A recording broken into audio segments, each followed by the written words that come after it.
कौवे को देखकर यमदूत रोज मुस्कुराता था। कौवे को लगा मौत नजदीक आ गई है।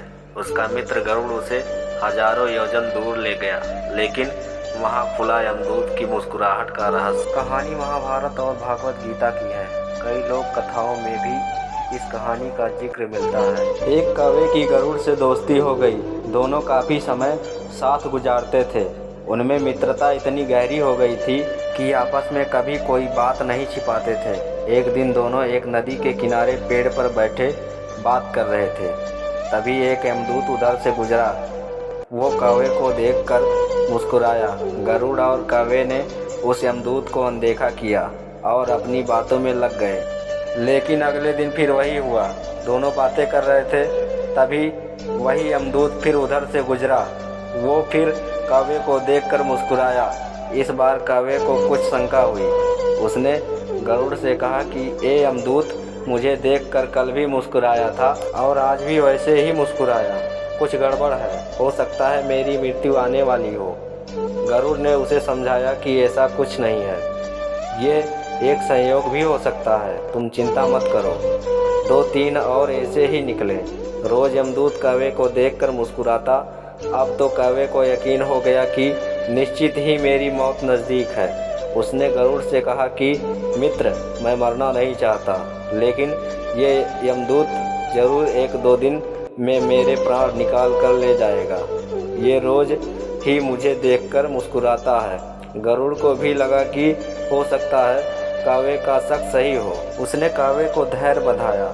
गरुड़ ने कौवे से कहा, तुम चिंता मत करो मित्र, मैं तुम्हें यहाँ से इतनी दूर ले जाऊँगा कि ये यमदूत तुम्हें दिखाई ही ना दे। गरुड़ ने कौवे को अपनी पीठ पर बैठाया और उस जंगल में हजारों किलोमीटर दूर कैलाश पर्वत पर ले गया। दोनों को अब ये डर नहीं रहा कि यहाँ कोई उन्हें परेशान कर सकता है। लेकिन वे जैसे ही कैलाश पर्वत पर पहुंचकर एक गुफा तक पहुँचे, वहाँ वो यमदूत पहले से ही मौजूद था। उसने कौवे को देखते ही उस पर पास फेंक कर उसके प्राण निकाल लिए। गरुड़ देखता रह गया। उसने यमदूत से पूछा, तुमने इसे मारा क्यों? यमदूत ने कहा कि इसकी मौत इसी समय लिखी थी, इसलिए इसके प्राण निकाल लिए। गरुड़ ने फिर पूछा, तो फिर तुम इसे देखकर उस जंगल में मुस्कुराते क्यों थे? इसे मारना ही था तो वहीं मार देते। यमदूत ने जवाब दिया, इसकी मौत कैलाश पर्वत पर ही लिखी थी, लेकिन 4-5 दिन पहले इसे उस जंगल में देखकर मुझे ये आश्चर्य हो रहा था कि ये इतने कम समय में वहाँ पहुँचेगा कैसे, क्योंकि इसके पंख भी छोटे हैं और ये लंबी उड़ान भी नहीं भर सकता, तो हजारों योजन दूर कैलाश तक ये पहुँचेगा कैसे।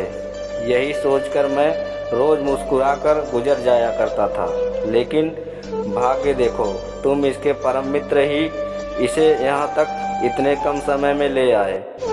जीवन और मृत्यु भाग्य की ही बात है, इससे कहीं भी छिपाया बचा नहीं जा सकता।